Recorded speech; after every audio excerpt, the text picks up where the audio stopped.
Yo, welcome into the CHGO White Sox postgame podcast. I didn't play a game. There's no game today, There's Sean. no game. Can't do a postgame. There's no game. Welcome in Studio A. This is presented by DraftKings Sportsbook, America's top-rated sportsbook. Download the app today and use promo code CHGO when you sign up. Hopefully, I get your name right. Welcome in to our West Loop offices here in downtown Chicago. I'm Sean Anderson. Got that right. Follow me on Twitter at Sean_W_Anderson. Alongside me, the full CHGO White Sox crew. Got Vinnie Duber. You can follow him on Twitter at Vinnie Duber. He's our CHGO White Sox beat writer. And when I say hot, I mean hot off the presses. Just posted to allchgo.com. Not only, since we last spoke to you, 2 new posts. One about Jake Berger, just hitting the hell out of baseballs and other stuff. And Liam Hendriks and his fantastic day yesterday. So go check it out at allchgo.com. And that's Herb Lawrence. Hello. You can follow him on Twitter at Ecknerwall23. He's our CHGO White Sox community leader. Vinny, I got to be honest, didn't get a chance to read the Liam piece. So because it was literally moments ago. Yeah, literally.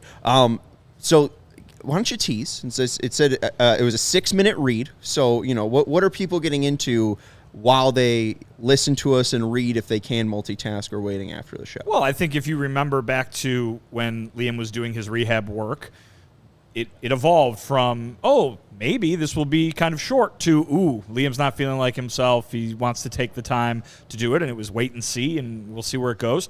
He comes back last Monday, a week ago today, and he obviously wasn't himself, right? It wasn't the same guy that you're used to seeing, which, by the way, is a dominant best-in-baseball level closer. As the week went on and he pitched both Saturday and Sunday, he started to look like that guy again. And more importantly, he started to feel like that guy again. And so it might not be too long before, because we saw him Monday pitch in the 8th, Saturday pitch in the 7th, and then yesterday it was a return to the 9th, but not in a safe situation. Might not be too long before Liam Hendriks is back in that regular closer's job that White Sox fans have become so accustomed to seeing him in, and because he's feeling like he's ready for it again. I don't know if you addressed this in the post, but who would you say Pedro trusts the most right now in that spot? If the next game tomorrow in the Bronx comes down to a 9th inning lead for the White Sox, who do you expect to see come out of the bullpen? Well, just because this is the way kind of the numbers have lined up lately, Kendall Graveman has been the guy getting those opportunities. But I will say this, this is kind of now where that closer by committee thing that we talked about all the way back in spring training could really start to work, because all of these guys are clicking right now. The bullpen has been fantastic. I think the 5th best ERA in baseball since May 1st. Graveman, Kelly, Lopez, even Keenan Middleton, he mentioned all these guys as guys he trusts going to late in games in the 9th inning, and I think finally he's got it. That plan was derailed so quickly because all of those guys and more, for the most part, weren't able to get the job done in April. Very few people wearing a White Sox uniform were able to get the job done in April. But now here they are in June, and suddenly those guys are pitching like he envisioned they would when he kind of set that plan out. So I wouldn't be surprised if it was Graveman, but also maybe Liam's ready. Maybe all it took was a back-to-back Saturday and Sunday with some, Pedro called it the adrenaline rush of the 9th inning, yesterday in getting the win because of the way things played out. Maybe Liam's ready to go, and maybe there's a safe situation tomorrow or in the next few days, and Hendriks is the guy that gets called on. Hitting 97. I'm going to make you Herb Grafol right here. I'm going to basically ask you the same question I asked Vinny, but make it a little bit more specific. Okay. 4-3 lead. Yep. A 1-run lead going to the bottom of the 9th. Rizzo, Stanton, Judge. I think that's how it would line up. But Judge might be hurt, but yeah. Is he still hurt? He ran into a literal wall. He's got a foot thing. I just kind of assume that I hope he's out. He ran into a wall and they gave him Sunday off. He's closing back in on that 200 OPS plus, by the way. Oh, great. Yeah, sit out for the series. Yeah, seriously. Just chill out. Take your time. Get your foot right. That's what we care about. On the injury report, there's nothing listed. Greg Allen, who has 1 home run, more than Andrew Benintendi. Drink. Does not list Aaron Judge. So would they bat him second? I'm not sure. Then now I'm doubting my knowledge of the answer. This is way too much I need it to be time spent on this. Okay, Herb, what's the answer to the question? Judge, Rizzo, Stanton. Because but it matters because with Pedro, even with the You'll see when the lineup comes out tomorrow. No, but I'm saying with true, but it's an off day. We got to fill time. But with closer by committee, it's been very based on matchup. So I'm wondering, who is Pedro saying, hey, if we get into that moment, Judge, Rizzo, Stanton is coming up, like this is who I'm going to. I would say Liam. He is your closer, and he looked, as Vinny said, like the guy last year. Not as dominant, not striking out everybody, but I trust him the last 2 times he went out there. Even the first time, it was just so much of a different atmosphere. The adulation that he was getting, the adrenaline of being back on the mound in the major league setting. So I gave him grace on that one, that he was off that day. But yeah, if it's time to go, and I'm sure Liam feels like it's time to go. He just got the dub yesterday, and I saw the tweet from James Fegan and others. I think you put one out too, Vinny, about it being National Cancer Survivors Day yesterday, and he got the win. It's an amazing story right there. I think it's his time. So yes, I would trust Liam Hendriks to close it down in that 9th inning in the boogie down. You? I'm not saying I wouldn't trust him because and he does have the day off. I mean, my one concern is that he pitched Saturday and then Sunday, but I was looking up if what Max said was true about fractured toe for Aaron Judge. We'll get to that in a second. He heard, though. Max heard. Well, he was walking by the Yankees doctor's office, and he heard. Brian Hotch, I don't know. Yes, Hoke, I believe it's pronounced. Hoke. Yes. Thank you. Like Brady. Correct. Brian Hoke, but spelled differently and not related. No. Correct. Aaron Judge, when asked if he feels like a broken toe, it's tough to say, It's never a broken toe, so we'll see. We'll see what the tests say. I don't want to throw anything out there just yet, so I don't think anything has been clear. And obviously, they don't have to really do anything until Tuesday before they play a game to make a roster move or a designation that, hey, he's got a fractured toe or a toe injury. You don't need to put him in the IL. Just right. Just 3 days off. Enjoy the weekend. Enjoy to play on the weekend. That's the White Sox plan. Yeah, but that'd be huge if they don't get Judge. Yeah. I'm just saying, if Judge is out there and you're looking for that big moment, I think Liam probably gets it. I mean, I understand that it's been Kendall so often, but I mean, it's closer by committee because Liam Hendriks wasn't there. And let me say that Hendriks is here. Right. If it is Kendall Graveman, as Vinny said, I have no problem, no qualms at all, because Kendall Graveman's been locked down too. If it's Joe Kelly, I have no problem. Locked down too. If it's Santos, no, not Raylo. Raylo has been better. Awesome. He's been awesome. He's been better, but I think it's in his role. That 9th inning, man, that pressure, it does something to people. Now you see Raylo a little better. I mean, all the players are a little bit better in the bullpen now. Sans, Crochet, he's coming back from injury, so I'll give him grace on that one too. But if it's Groot Santos, any of these players, for the most part, the bullpen's been locked down. I can't believe how well Groot Santos and Keenan Middleton have pitched, and we weren't even thinking about them being on the team this year. You ready for this? Here's the number that I alluded to. At the end of April, through April 30th, Sox bullpen ERA was the highest in Major League Baseball, 6.86. Since May 1st, 5th best in baseball, 2.96. Wow. That's quite the transformation. That works. Yeah, that is. What's their record difference, though? Like, do you know that? Yeah. Like, well, what was the record before that date? I know they're when they got their record in April. They were. Well, then it would be 7-21. Yeah, or I guess 8-21 because that's including the walk-off game. Yeah, and then they were 8-21, 15 they were 15 and 14 in May, and then they've 3 in a row. Won three in a row. So they're 18 and 14. Let's go. Baby. So the bullpen has unlocked a winning team. That's what we're going to get to basically in this headline. Before we get into that main one, and it's, will the White Sox be sellers?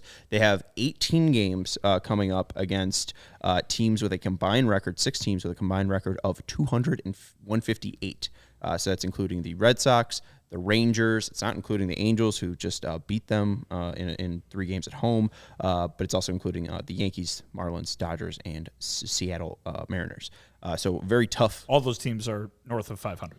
Yeah. I think the only team except for Seattle, under Seattle, like a game below. They're 29 and 30, and then I think the Red Sox were at 30 and 29 today, but they just lost. As I said that. So they're at 500. Gotcha. They're the last place team in that. Or no, Toronto. That's right. Yeah.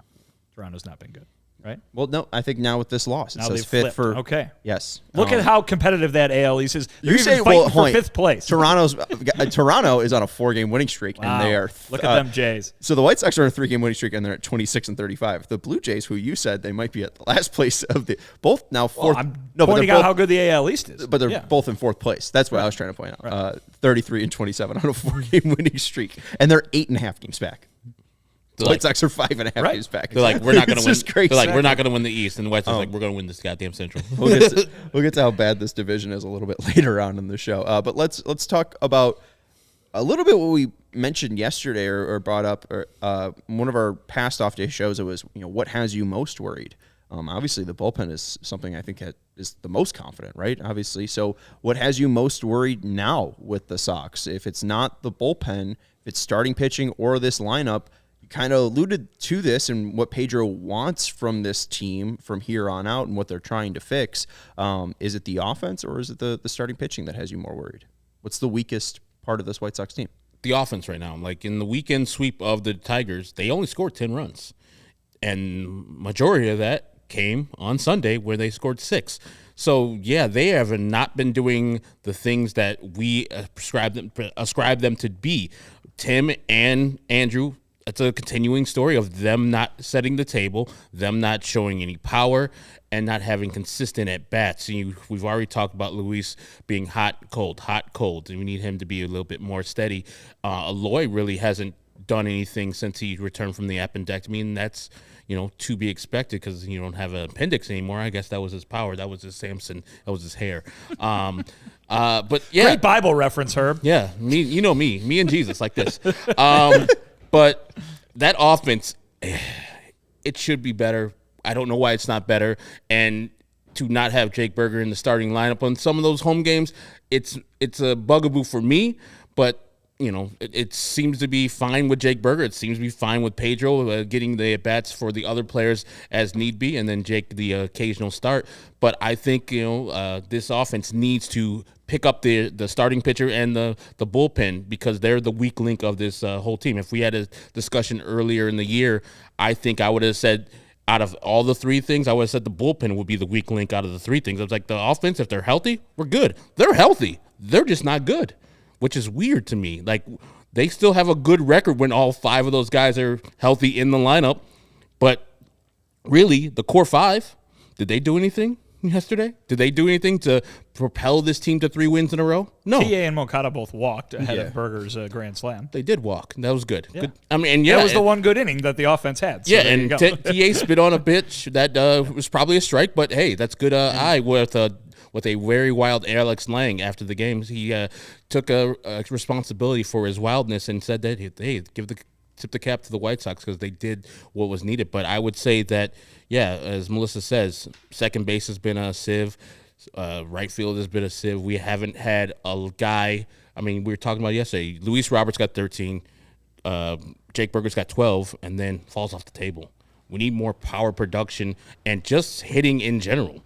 So, yes, the starting pitching doesn't worry me too tough because they've been pitching pretty well in the May, but starting hitters are just not there yet. The schedule, as you alluded to, is not getting any tougher or not getting any easier for them. On Friday, the core did do all right. Jimenez singles to center in the bottom of the 6th, which ended up scoring Anderson. It was on an error, so thank you to the Tigers. But then on the bottom of the 7th, TA doubled to left, which scored Burger. So, I think the one extra base hit that TA had this weekend drove in a run. So Robert and Eloy each had 2 hits yesterday. Mm-hmm. I think he finally got Eloy a hit had off the RBI single. So yeah, Robert was like 0 for 20 against the Tigers this year. Yeah, and then he finally broke that. So whenever you see stats like that, bet on the guy to just completely break it. It's the broadcast curse, right? Exactly. I mean, I noticed this thing. Immediately gonna snap. And then all the strikeouts versus the Tigers too. That's also very troubling. Giving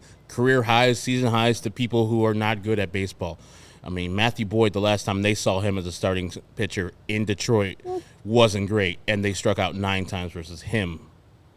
To talk about what Vinny's piece for Jake Burger and what Pedro said, he said, I identify improvement by the players not chasing, but it's, and you right, he said matter-of-factly. But it's not happening as quickly as we want it and as they want it. I do have some stats about chase rate first. So this is a little bit different than the chase rate that you'll find on Fangraphs, which is based from Sports Info Solutions database. You have to pay for that, have access to that. But StatCast does have the ability to search for pitches outside of the zone and for swinging. But their database is a little bit more broader. But I've been able to try to kind of find some benchmarks so it's makes sense. But what I've been able to find, at least according to StatCast, the MLB average chase rate is 14.3%. On Fangraphs and Sports Info Solution, they have the White Sox, I think, around like 37 to 35%. 36%. I don't want to give Herb a heart attack. And the Guardians are second on both Fangraphs and StatCast, so that's why I kind of feel like the research is at least in the ballpark. But 51 of the 61 Sox games have had the Sox batters chasing more than league average, more than 14.3%. And when the White Sox are under league chase percent, what is their record? 10 games. Played 10 games. 7-3. 7-3? Yeah. 9-1. 5-5. Oh. They just They are the White They Sox. just are bad, They guys. are the White I'm Sox. sorry. We've been talking about this for 2 years. They just are kind of stinky at baseball. They're trying, I think, but they just stink. Well, I mean, you read those stats, that shouldn't be a surprise to anybody who's watched this team and just listen to the manager, whoever it might have been over the last couple of years, talking about what plagues this offense. I mean, this has been a problem for years now. And, they've brought in, or they had a hitting coach and a manager who everybody wanted run out of town on a rail. Those two guys kept talking about how much this team was chasing outside of the strike zone. Fans got their wish. Those guys are gone. New guys come in, fix the offense. Guess what? They're still swinging everything out of the strike zone. So, we've talked often about how with some players, maybe that is just what you have to swallow in order to get the approach from them that you want, the aggressive approach that makes them effective hitters. There are a couple of guys still in this lineup who I would put in that category. But as we've seen with Luis Robert, just some hard work on it, some focus on it, and you turn what was a horrible slump in which you're striking out all the time into putting up offensive numbers that are, pretty concurrent with the expectations for a guy, and his expectations are through the roof. So when you see Luis Robert Jr. having the kind of offensive success and it's being credited to pitch selection, working on pitch selection, you got to think, maybe these coaches do have it in them. It's just you gotta get it to apply to the team as a whole, and obviously they know that. Obviously that's what they're trying to fix. If Pedro is coming out and saying this is a problem, they're doing it too much, it's not happening as quickly as we would like it to, they know, and they're working on identifying it. And he listed all the kinds of work that they're doing and how creative they're getting with it and everything. But the results on the field have still been what they have been. I hate to say it's only 2 months into the season, because that seems like a ridiculous amount of time to be waiting for this kind of thing to turn around, but maybe it is something that does take this long. We'll see what happens. I don't know. I'm just kind of worried about Tim, to be honest. Well, he has not been good. He's not been good. And, I heard a great point by Jim Margolis today earlier on Sox Machine, just kind of talking about the walks. And, the walks have gone up for Tim Anderson, which is good. And, you mentioned, some players' profile kind of lend to chasing, and Tim Anderson seeing a fastball that's kind of on the outside edge of the plate and just poking it into right field. There's no problem with that. That's a hit. Good job. You got on base. This is the highest walk rate of Tim Anderson's career, 5.5%. Second highest before this, 2018 at 5%. And you just look at the isolated power, 0.047. So, he's walking more and hitting for power less, which just seems like he's not confident in that swing. It doesn't seem like he has that faith that he can get to certain pitches. And I don't know if that's reflective on the driveline offseason work, that maybe he was doubting himself after the injury last year, the groin injury, and we kind of saw him going to right field, the power was zapped. It seems like that's continuing for Tim, and it feels like the glass hasn't been shattered for Pedro Grifol. I know you like How I Met Your Mother, and the whole idea of a girl's perfect or a boy's perfect until the glass is shattered on you. And in your piece, right after you talk about the chase quote. I truly believe at some point these guys are going to figure out this thing together. They're going to get hot, and that's going to be really nice to see. There's a lot of talent here. There's a lot of good work being done. I again, like, it's why I'm like, we've heard this over the past 2 years. It's tough to say like they're not doing work. Like, again, like, I mean, they get paid. You hope they're working. I mean, I like, see again, them working. Right. I can like, tell you that they are working. It's why we send you, right? And you're in undercover at times, even as Southpaw, you can see through it. I'm at the ballpark way earlier than Southpaw is. Well, but like, I don't know. I mean, like, when do you get in the costume? You're not walking in as Southpaw. Why would you need to entertain people when the fans aren't in the ballpark? I mean, you also have to keep up this whole like beat writer shtick. So you have to like pop in and be like, "Hey James, what's up? Hey Daryl, what's up? Hey Merck, what's up?" I'm just trying to, hey Lamond, and I'm just trying to name every beat writer so I don't feel mean leaving anybody out. Hey Scott, Gregor. But it just feels like it's not broken on him. Like the glass isn't broken on this team with him. And I think even Eloy playing 6 of the past 7 games in right field is kind of significant of that.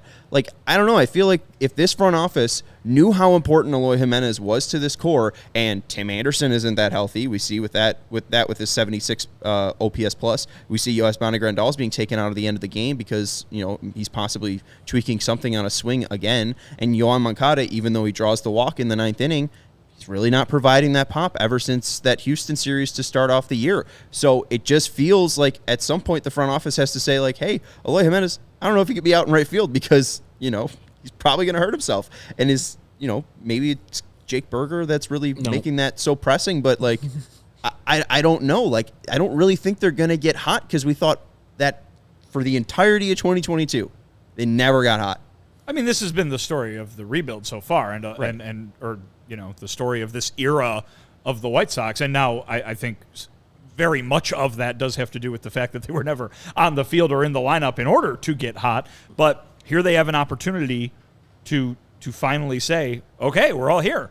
Let's show you. Finally, we can show you what we can do. I mean, this is what Rick Hahn and various managers have been talking about for years now. It's just wait till they're healthy, wait till they all get there together because, boy, we have all this talent. This is the opportunity for them to show that they have all of it. And I they haven't all been together for long this season, so I don't think you can definitively say it's all over right now, but this is it. This is the chance. You're finally healthy. You're finally in the lineup. Go ahead and show what you were supposed to do for all these many years. Yeah, and they have a winning record against the AL Central. Woo! 4-3 against Detroit, 4-3 against KC, 4-2 against Cleveland, and 3-3 against Minnesota. Let's go. Not bad. Wish there was more games against them. Yeah. We'll talk about that after the break. The White Sox, again, have 18 games against teams well above 500 combined. So we'll talk about the difficulty of that, and if this team isn't really able to get it together and get all of that work finally, working as a team, getting on base, hitting homers. Maybe there'll be some big changes coming for the White Sox. The second read of this break is ComEd. Okay. Want to let you know about our friends over at GameTime. Buying tickets to your favorite events shouldn't be stressful. Thankfully, I don't have to talk about Taylor Swift ever again after this weekend. And yet you're doing it. Well, I'm just saying, like, there was so much stress with that event. I mean, like, that's a different event. But even, a White Sox game that you want to get into, hey, maybe you really want to see Luis Ariz return and play against the White Sox. Dude's like hitting 400. Yeah. Man. He does not strike out. Man. Ever. That's pretty good. It's pretty good.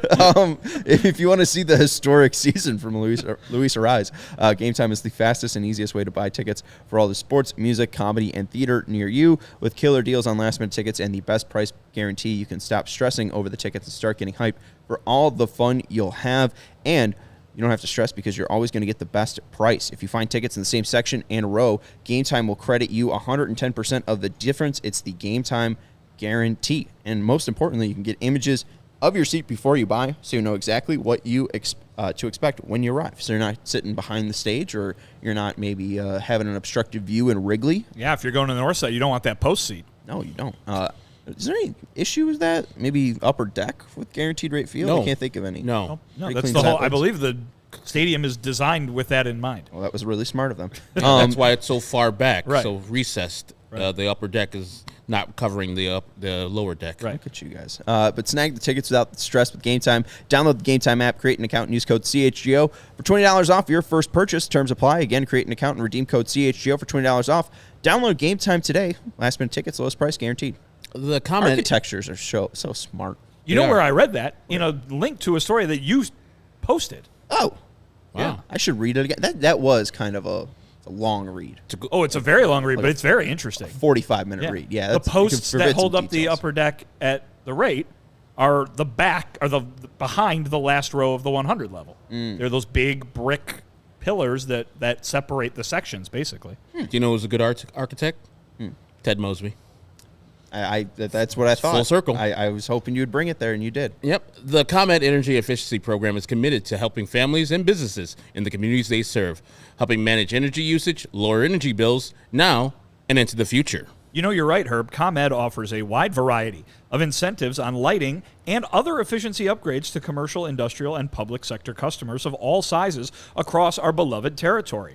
ComEd also offers free facility assessments that can help find energy-saving opportunities like those for HVAC systems, commercial kitchen equipment, or industrial processes. How does that work, Vinny? Well, Herb, I'm glad you asked because I have an answer for you. Yes. An authorized engineer will work with you to develop a detailed assessment plan specific to your goals and needs. These can be done in person or virtually and last approximately 2 hours. Within 3 to 4 weeks, customers will receive a report detailing energy efficiency projects that they can start working on immediately. Each recommendation will include estimated energy savings, project cost, potential incentives, and simple payback. If you own a business, you should not wait. And here is the behind the scenes. They highlight this part. It says CTA, which everyone knows stands for Chicago Transit Authority. Get started saving money and energy today. For energy-saving tips, lighting incentives, or to schedule your free facility assessment, go to ComEd.com/poweringbiz. Vinny, did you say ComEd.com/poweringbiz? I did. Schedule it today. The purple line doesn't exist. Yeah, it does. No, you brought up the CTA, and it doesn't exist. It does. I've been on it. Oh, no, you haven't. It goes to Evanston. You've just never been to Evanston. Have you ever taken a photo of it? No. Probably. I used to have to ride into the merchandise mart for work, and the purple line sometimes would run it during rush hour. It would sometimes, it just did, and probably still does, run along the brown line track all the way to the merchandise mart. So I would get on the purple line quite frequently. I don't believe you. I mean, basically what you're saying is I'm Sean Anderson and I've never been to Evanston, Illinois. Do I need to be?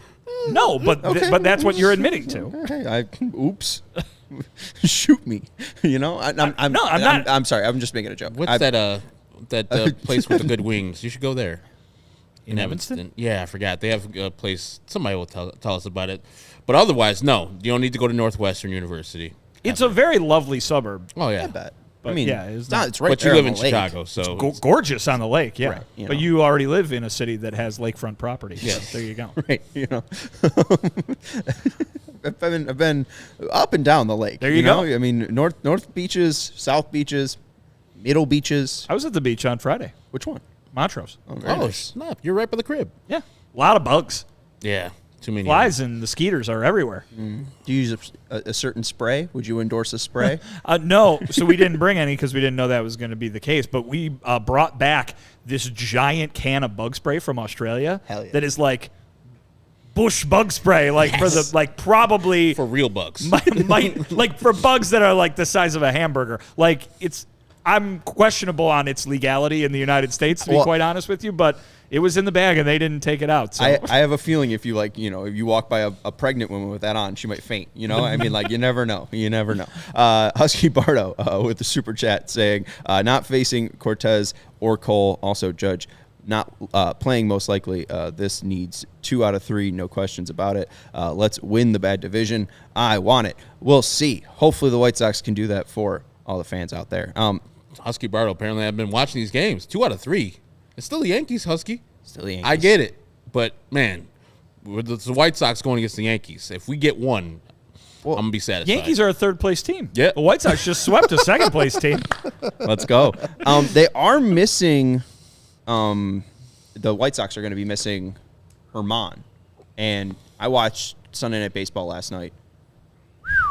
that guy would carve up the White Sox. Did he have sticky stuff going on with I him? don't think so because they didn't kick him out of the game. But, I mean, he is just a curveball that just is always on the outside part of the plate, and I would be like, oh, the White Sox would swing and miss at that. And he was just throw strikes. Like, it's like Brady Singer if Brady Singer was good. Like, it was really, really impressive to watch. So, I mean, not only are they missing Cortez and Cole, they're also missing Herman. So White Sox are watching this like, Brady Singer's not good?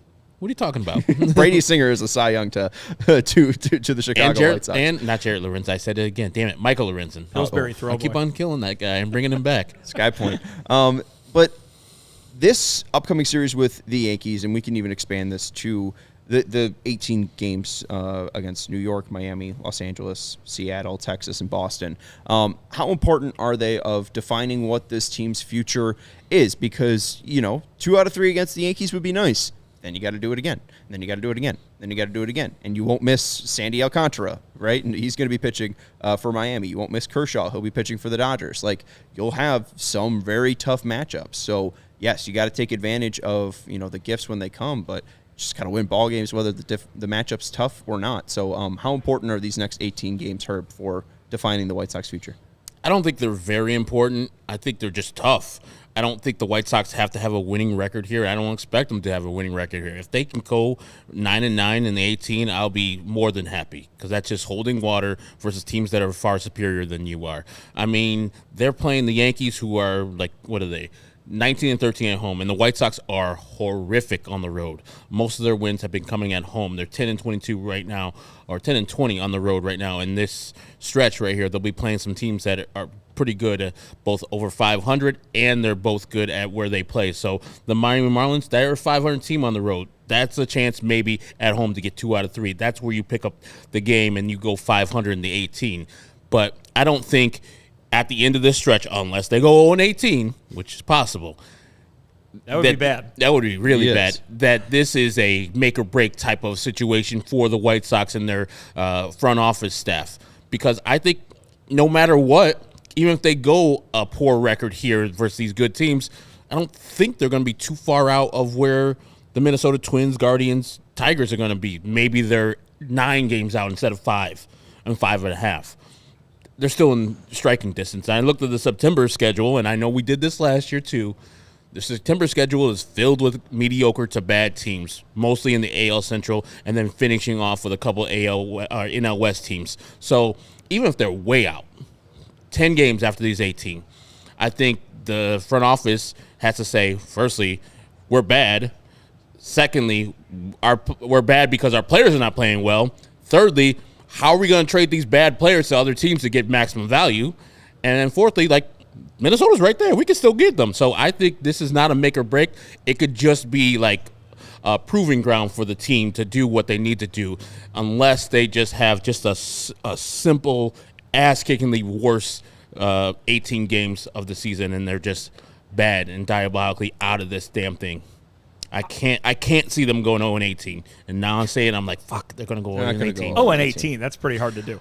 2-16 then. That said, Herb, I think it's a bit more impactful than you're talking about. And I think everything you are saying makes sense because, yes, at the end of this 18-game stretch, they could be very much the same amount of out of first place as they are right now. Yeah. And 5.5 games is as close as they've been in a long time. So that's certainly possible, and we could be talking about the same situation in 3 weeks where it's, hey, the record's not that great, but look, they could still win the division. And that might be the most likely thing to happen. That being said, the sand's running out of the hourglass in terms of how much time there is between when we're talking now and when the trade deadline comes, and or I should say even earlier, when the team has to make the decision about what it's going to do at the trade deadline. And we've talked about this a million times. They could do a number of different things that aren't necessarily going whole hog one way or the other, but they're going to have to start making those decisions, and those decisions are going to need time to make them happen. 18 games, that's the bulk of the rest of this month. You're talking about coming up on the 4th of July. Yep. And you're talking about a couple of weeks before you got to start making trades if your team's across baseball. So this is kind of it's a big enough stretch. It's a bulky enough stretch in the schedule that by the time you get to the end of it, it's like, all right, it's decision time. Like, Rick Hahn was right because of what the situation was, that they couldn't make a decision at Memorial Day. There's no way, no matter what the situation is, that they can't make a decision by the 4th of July. And so that has to happen. Will they be able to claim that they're out of it by then? Maybe not. Maybe not. And if that's the case, then maybe they don't. There's no sell-off like so many people are calling for. But I think that if this 18-game stretch against good teams doesn't go well, they're way more pushed toward that decision than they were the last time Rick Hahn talked about that decision-making process. And if it does go well, then look, it paid off that they didn't make these decisions in a negative way on Memorial Day when they had all this time to get going. So I think you're probably right that they're probably going to be in a somewhat similar situation in that the record's not good. They're not a ton of games out of first place. But you just said 9 games out of first place. That doesn't strike me as striking distance on the 4th of July. That strikes me as being kind of out of it. Now, mathematically, it's not the case, but that's a hill to climb that they will have shown over the course of 3+ months that they have not been able to climb. Pedro says, right now that, they're about to get hot and then they've fallen 9 games back. That doesn't sound like getting hot. I mean, no.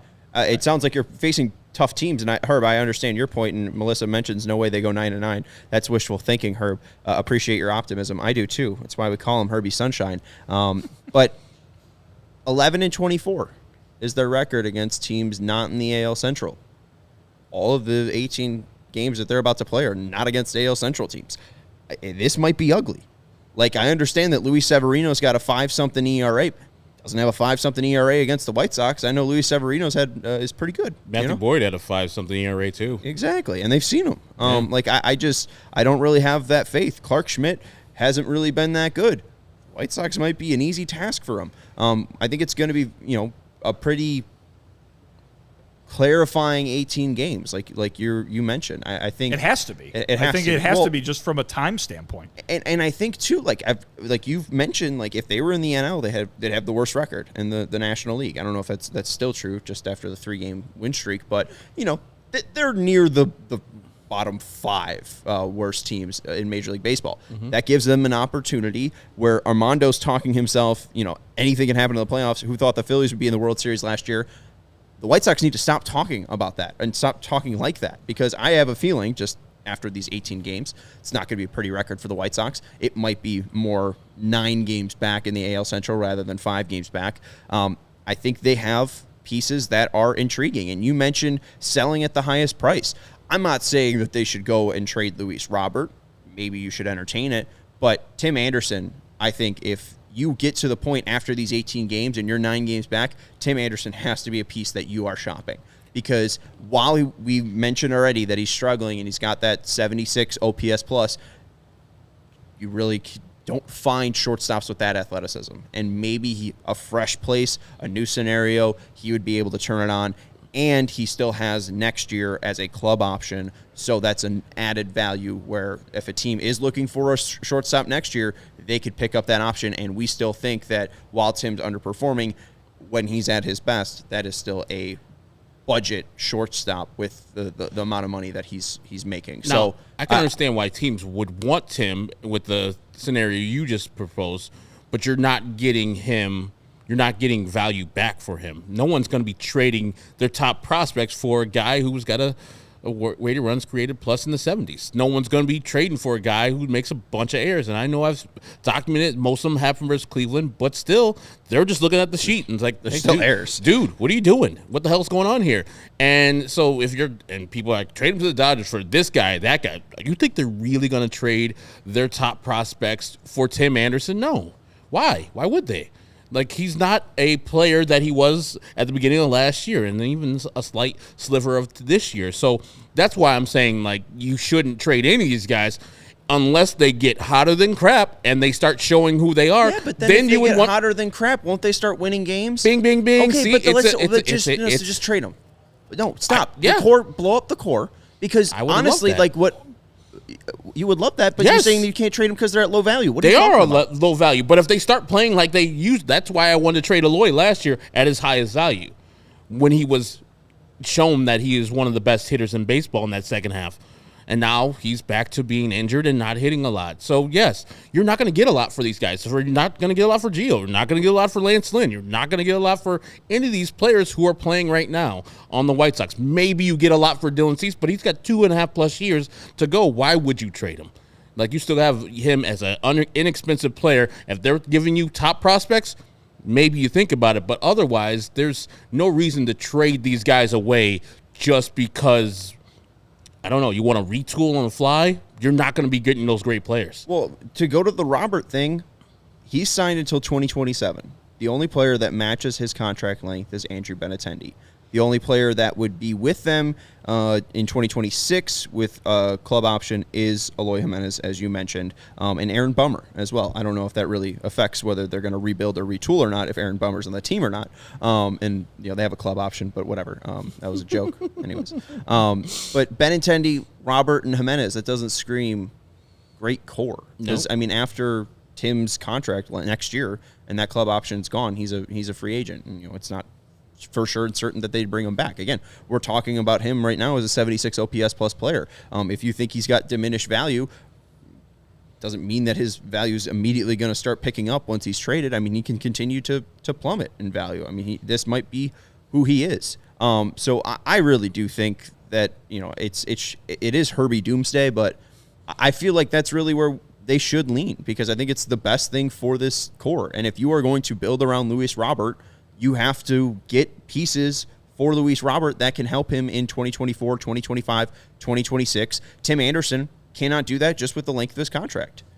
Yohan Moncada can't do that either. I don't know if Yohan has great trade value, but I think Tim probably has higher trade value than Yohan. I don't think Tim's plummeted his trade value in any certain way. And also, they'll get something for Gio. If they can get something for Lance, they can get definitely plus something for you get Gio. something that they can help him next year, like actual good. I think I wouldn't rule it out. They could get some depth pieces that could help them. Yes, they need depth. Let's not scoff at depth.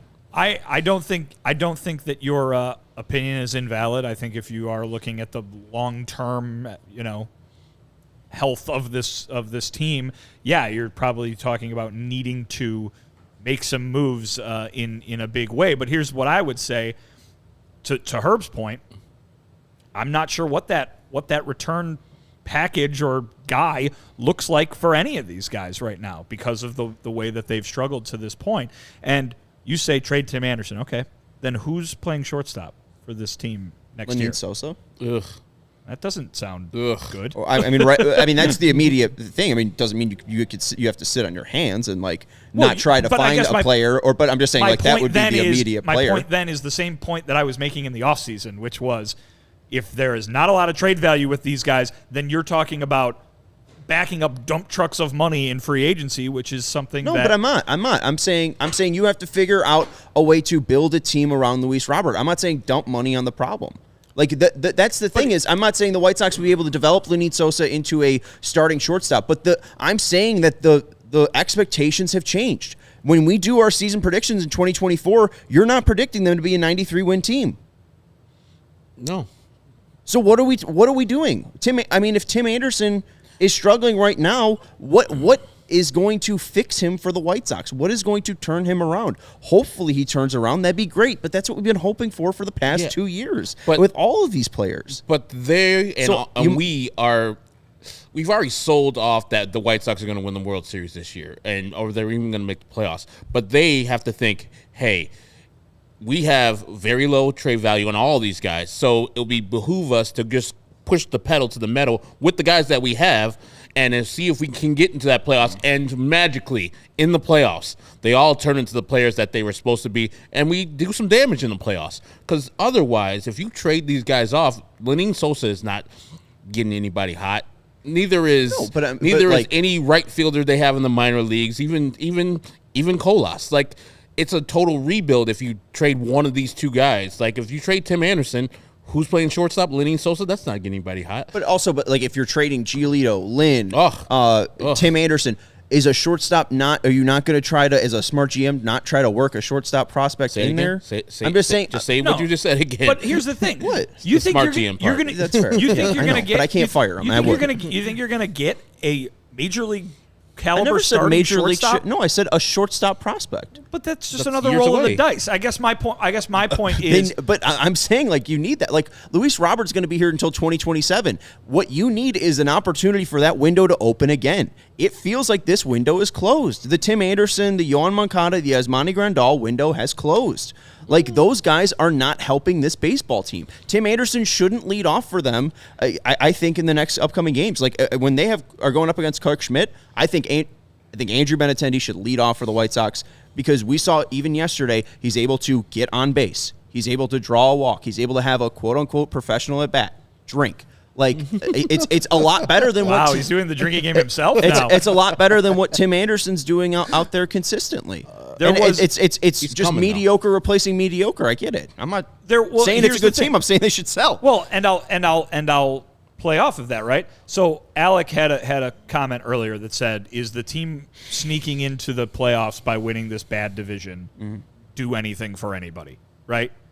And I think the answer is shouldn't it? Yeah. Like, shouldn't you be happy if a team that was horrible for a month manages to make the playoffs? Nobody's saying that they're going to win the World Series, but this team doesn't make the playoffs very often. I'm not saying that's meeting the end goal, because boy, is it not meeting the end goal. Correct. But if the picture that Sean is painting is one of get rid of guys, hope you get something, and then they're worse off next year than they are this year because they have even less players that might be good, right? This year, though, if you quote unquote buy, or let's just call it don't do a fire sale, right? You could win the division and make the playoffs. And then these questions you can address all these same questions come the offseason. And I'm not saying it's one or the other either. We've talked about the half measures, and I think the half measure is certainly a possibility, right? Mm-hmm.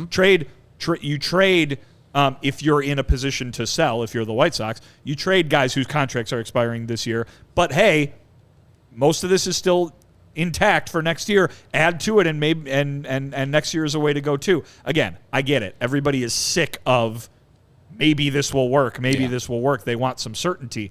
Part of that is unrealistic because this is pro sports. But at the same time, they better win the World Series or it's a total and complete failure. There's middle ground there, especially with where they are right now when talking about 2023. They're where they are right now this season. Yes, but I really don't see them making up any ground on this division. I guess that's the big thing, and I think that if you really believe in Pedro Grifol, I think that's the best thing for Rick Hahn. I just hired this guy. I think that he's a winner. I think him and Ethan Katz can lead us to, a great future. We have our guy. This is how we can rebuild with Pedro Grifol leading Luis Robert, our 9-WAR center fielder, into the future, and we're going to build around him. And I'm going to trade Liam Hendriks. I'm going to trade Lucas Giolito, Lance Lynn, Tim Anderson, and I'm going to try to get as many players as possible because, hey, maybe there are 3 starting players there. You're burning a lot of that Luis Robert contract then. You are. But why? But again, if this is the worst division ever, someone asked us a question in the Discord. I think it was Who's Your Daddy? And sorry, I forgot to send the screenshot in. It was what's the worst division ever? I looked up worst division ever, try to find all of them are the AL Central, but it's like 2018, 2011. This is always just a bad division. They spent $185 million. They spent $200 million last year on this team. They have the ability to spend. If you clear 18 of Lance Lynn off, 15 of Liam Hendriks off, 10 of Lucas Giolito off, 15 of Tim Anderson off, you're able to clear some payroll.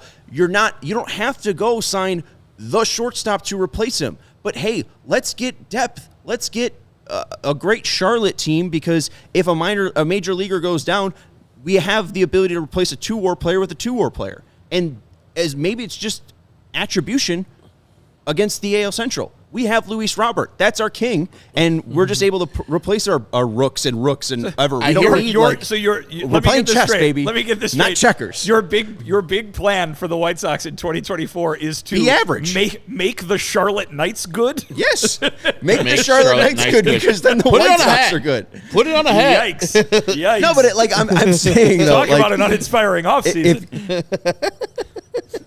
I hear what you're saying. 35. I hear what you're saying, Sean. And in a vacuum with they just went 81. They just went 81 and 81 and signed 2 players. Is that an inspiring offseason? No, but those are some different. Those are some different expectations. And what if those 2 added to the team? They're 26 and 35. They're worse. Well, they're better than a bunch of AAA guys. Yes, I guess. And also, like, I hear what you're saying, but like, in your point is valid, and I know what you're saying, but I come back to the people that put this team in the position that they are currently will be doing the thing that you're talking about next year. So I have no faith in that. Yeah, well, I can't control that. Yeah, I know you can't control it, but that's what I'm saying. Your plan is sound, but the architects of that getting that done, not great. The building's going to fall down. I agree with that. A lot of architecture talk on today's program. Well, I did watch a couple of episodes of How I Met Your Mother. It was good. It's one of my favorite shows. Last 3 seasons sucked though. Yeah, let's take a break because I actually kind of went away. I watched that final season live, and I don't watch many TV episodic series like week to week. And definitely not now because of streaming. Right, and I watched like all of How I Met Your Mother like up to season 8 on Netflix, so I was binging all of it, and then I had to get to the last season and watch it. Commercials week after week after week just to build to that finale, and man, I wanted to throw myself off the balcony. A whole 9 seasons just to say he loves Robin. He could have did that in 1 season. Hey, kids! Sorry for spoiling on you guys. Since you did that, hey kids, your mom's dead, and I want to have sex with your aunt. It's like we already knew that, Dad. Thanks. Yep, thanks. Could have wrapped this that up. Was the first. That was the first 3 seasons. Yeah, that was the first 1/3 of the story that you've been telling us for 8 seasons. Anyways, I've never seen this show. Don't watch it. Yeah, I don't think it would be your cup of tea. It's not worth but it. But it does have your type of music sensibilities, though. I think you would like the choices of music. Hey, and you guys could think. I think what is it, Reldo 5? You guys could think the plan sucks. I think it sucks. I'd want them to win the division. I'd want Tim Anderson to turn things around and start being great. I want Lance Lynn to have an ERA under 6. That'd be nice. Like, I want them to turn around and win the division. Better watch these next 18 games, then. We'll figure out what happens. Can we flash the walk thing? Like, this is funny. Like, Pedro talks about not chasing and, like, doing what they did in the 9th inning and, having that great at-bat against Alex Lang and making sure that they could build off of that. They saw Alex Lang 3 times in 7 days. So, like, yeah, you better be able to figure the guy out. And their record when walking, like, this team they're just kind of bad. When they walk once or less, they're 7-12. When they walk twice or less, they're 3-21. They're 13-21. When they walk 3 or more times, they're 13-14. When they walk 4 or more times, 4-9. They're all under 500. There's a magic number in there. They need to walk 3 times every single game. Yeah, when they got a 3-0 count and the ball's like way up in the thing and they already got 3 walks, just start swinging. 1 time 6-8, 2 times 6-9. Nice. 3 times 9-5, 4 times 1-6. When they walk 4 times, they are 1-6. It makes no sense. That doesn't make any sense. That's terrible. Sense. They shouldn't do that. I think they're just a bad baseball team, guys. You know what's a great product, though? Shady Rays. Take on the sun with gear built to last. Our friends at Shady Rays have you covered with the warm weather ahead with premium polarized shades at an affordable price. Shady Rays is an independent sunglasses company that offers a world-class product that's just as good as any expensive pair we've worn. They have durable frames and extremely clear optics for outdoor adventures. And that's not all. Shady Rays offers the most insane protection program in all of eyewear. Every pair of sunglasses is backed by lost and broken replacements. If you lose or break your pair, even on day 1, they told us that they will send you a brand new pair. No questions asked. You can wear your Shady Rays with confidence because they have your back long after your purchase. If you don't love your Shady Rays, you can exchange them for a new pair or return them for free within 30 days. There's no risk when you shop. Their team always has your back. And exclusively for our listeners, Shady Rays is giving out their best deal of the season. Go to shadyrays.com and use code CHGO for 50% off 2+ pairs of polarized shades. Try for yourself the shades rated 5 stars by over 250,000 people. Did you see we're getting new Shady Rays too? I gotta fill out that form. Yes, you do. I mean, which one? Oh, look at you guys. Oh, damn right. I was so immersed in the read, and you guys are wearing props and stuff. It's a beautiful day. Looking Sun slick. is out. Gorgeous day. I like that you guys have the same frames but different finishes. Actually, you know, and there's you so got many. You got the oak finish or the wood finish. Wood grain, yeah. Wood grain, and you got the slick black. I went with some more that have been my classic style. I went with the wire, retro looking deals. So hopefully that plays out. Let's I go. want the old school like Eloy Jimenez type of style with like the frame has nothing on the bottom of it. Just real cool like that. Yeah, exactly. I went with those. There's 2 of them. Kind of a ski goggle look. What's in the hat? Headphones. He's on a No, post game. What's the white stuff on the hat? Do we have to clean this bobblehead? no. Or is that paint? Oh, Not. no. Oh, not. All right, let's go to FOCO.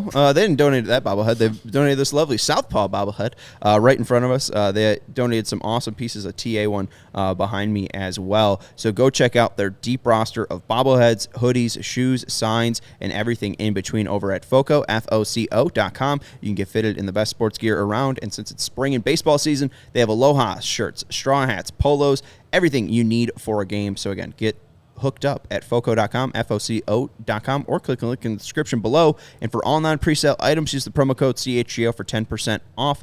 All non-presale items, promo code CHGO for 10% off. Is that what you're waiting to do? Yep. Okay. I think he's got one more. Another one? Yeah, there you go. Hola, guys, is the other one.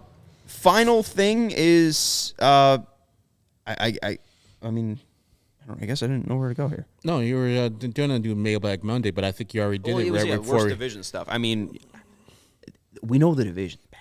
Like, I guess like there isn't really a team that I feel strong that's going to win it. I know Sammy Pontianovich, who's I think went to Carmel, and now is working out in Nesson. Just placed a bet for the Sox to win the Central at 14-1.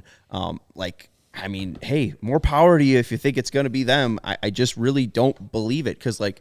Catcher is not really, an uplifting position at this point. Yasmani Grandal seems to be just really either all right or just not okay. He's getting hits. He's getting hits, but then we see him leaving the game yesterday. And then the guy that replaces him, he's got an OPS of 16. An OPS plus of 16. I said that right. Am I trying to? It's not good. Not good. No. So he catches well though. He does. Pitchers love him.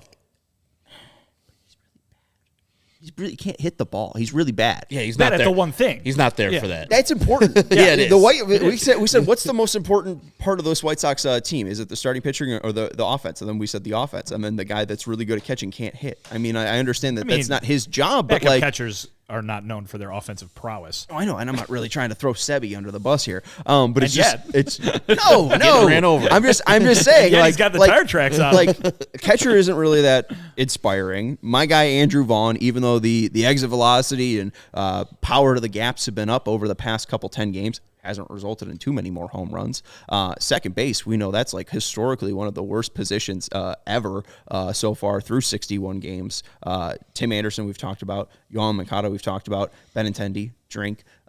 Robert, again, we'll build the whole team around him, but he's only one guy. It's the Mike Trout problem. Then Eloy, I guess, is the right fielder. And Jake Berger is the DH. So, like, I'm okay with DH in center field, but, like, this team is just extremely concerning, and it's like that's the whole entire AL Central. Was it their many games below 500 record into the first week of June that tipped you off to the fact that this team is concerning? Yes. Well, and hot take, Sean. Thank you.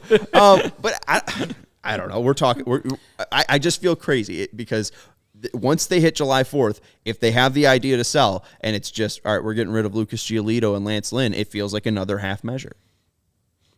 Yeah, I don't think that could happen. I know why the reasons why you would do that, but I think you can get more value out of Lucas Giolito, and this is a big if. But he's about to be off the team. They're not going to re-sign him. No, but say they do the qualifying offer, which this is the big if. If they do the qualifying offer, we've seen them not do it with Carlos Rodon. I don't know if they've learned their lesson or if they want to pay Lucas Giolito almost $20 million for next year. But they're in a desperate situation where they might have to. And so I would have that be the fail-safe of, hey, we're not going to trade Lucas. At the worst, we'll get a compensatory pick for him, and we'll be fine otherwise. But I don't think you're going to get what you want from Lucas Giolito on the open market. The only part that is a positive that you might get people overpaying is that there's so many teams that are still in the hunt. And I checked it out. The National League right now, the White Sox would be the 4th worst team. I think the Nationals and the Cardinals are worse than them right now. But there's so many teams that are still in it. They're like, the Cardinals are still in it because they're in the NL Central. So they wouldn't be selling. A lot of teams in the AL would not be selling. There would only be the White Sox, the Royals, and the Oakland A's selling. So they would have the most talent on the market. And so you would have more teams available to trade for those players. And so maybe that market would drive it up. But otherwise, if it's just one-on-one and a team wants Lucas and they want to trade Lucas, I don't think you would get enough of a return for them to pull the trigger. Now, I don't say Rick shouldn't do it. I say he should explore it and look for everybody to be traded. Like, leave no stone unturned because this is a bad team. You just don't want to just go into the next season and say, okay, we pushed the pedal to the metal and we didn't explore any other possibilities of having this team in 2024. So he should look into what people are offering. But if he's not getting the answers and the number of players and the type of talent that he thinks these players are worth, no, he should just keep on going where he's at and keep Lance Lynn on the team and keep Lucas Giolito on the team and let this thing exhaust itself. Even if it finishes in a 2nd or 3rd or 4th place finish. I guess I'd rather see, in September if this team isn't in AL Central contention because, again, they could be. I wouldn't want to see Lance and Lucas pitching for their next contract if for a team that's not going to win the AL Central. I'd rather see the White Sox try to see what other options could help them for 2024. Oh, like well, if there are none of those guys in the minor leagues. I'm about to say, there's going to be no pitcher. There's no chance any of those warm there's 30 games in September. Pitch 30. You have 30 minor leaguers. See who has the best start. No, that's a malpractice. Try them all out. It's malpractice. How is that malpractice? To bring a person that's not ready for the major leagues up to the major leagues to get his ass kicked? No, that's a very bad organizational philosophy. Drew, Matt, Candace, Elizabeth Olsen just wiped the floor with the White Sox? They need that, though, because every one of their starting pitchers, for the most part, except for Rodriguez, is on the IL. The White Sox need somebody in 2024. Nope. Let's start tryouts. No. Let's go. Hey, who cares if your confidence is trashed? You might make the team if you have an ERA under 6. No, let's go. That's a bad way to run a franchise. It's a bad way to develop your talent. They've been run poorly. Everybody in the organization would rebel against that. Like, you're doing a double-A guy who's not ready to go, who's got a 7 ERA here. Because here's mostly the thing, that actively hurts you for 2024. Yeah. Because you're hurting the development of someone who could do something. I'm being mostly facetious, but Sean Burke, if he proves enough in September, you wouldn't want to see 5 starts out of Sean Burke. He's one of the guys who could get there, right? But there aren't many of them, is my point. Is Jesse Schultens, if he has an ERA under 4 in Charlotte, is he not worth a tryout? Because he's a lot less cheaper than Lucas Giolito and Lance Lynn. I'm just saying, let's be... But I'm good. This team's been poorly run since their inception. I'm not saying I don't think they would do that. That would be malpractice if they did that. They would, I think... That would be a quicker firing than actually being bad at the job. Sean's gearing up. Sean misses the days. It's very clear to me. Sean misses 2017, 2018, 2019. He's pining for those seasons. Huh? Is this better? They still have a losing 5.5 games out of first place. They have a chance to win. And we're talking about the 18 games they have against real teams. We'll find out. They're 11-24 against real teams. We'll find out. I remember it was 2018 when Lucas Giolito was the worst pitcher in baseball. I said it wrong, but that was the worst division of all time. And then you got a pitcher for what? I mean, he was one of the top pitching prospects in the game. Okay, but you're talking about Frazier selling so we can watch Jesse Schultens pitch for 2 months. Clint Frazier's bounced around from organization to organization, and then he hit the ball the hell out of Charlotte. I mean, that's a guy that the Cubs tried out and did this whole thing, and now. Their team's in a little bit better of a spot. I'm just saying it's not if you are going to be sellers or if you're going to be bad in September, is there not going to I'm just saying there's probably going to be tryouts, maybe not 30 pitchers. This is what the next 3 weeks are for. Figuring out where they're going to be come 4th of July. So 31% win percentage over 18 games. I think the White Sox in the next 18 games will win 6 games. I'll be kind. They'll go 6 and 6 12? and 12? 6 and 12.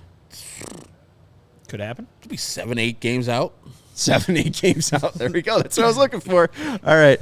We'll see if they're buyers or sellers. That's why we'll be here for the 2023 year. And hey, guys, you guys can disagree with the plan. The plan can hopefully change in the next 18 games. Again, like, this isn't the plan. I mean, Rick Hahn doesn't have a plan yet. He said, I'm sure they have several plans. As of Memorial Day, there wasn't on one plan. There wasn't a plan they're presenting to us yet. Right. No PowerPoint presentation for the media quite yet. I hope we get that. When there is a plan, I hope we get that. We will not. That's Vinnie Duber. You can follow him on Twitter at Vinnie Duber and read his work at allchgo.com. He's got one up about Liam Hendriks and his return back from his bout with cancer, and also up about Jake Berger and what Pedro Grifol is looking for in this team from an offensive standpoint. That's Herb Lawrence. You can follow him on Twitter at Ecknerwall23. He's our CHGO White Sox community leader. And I'm Sean Anderson. I side with Melissa. I don't want Hahn's plan, so I agree. You can follow me on Twitter at Sean_W_Anderson.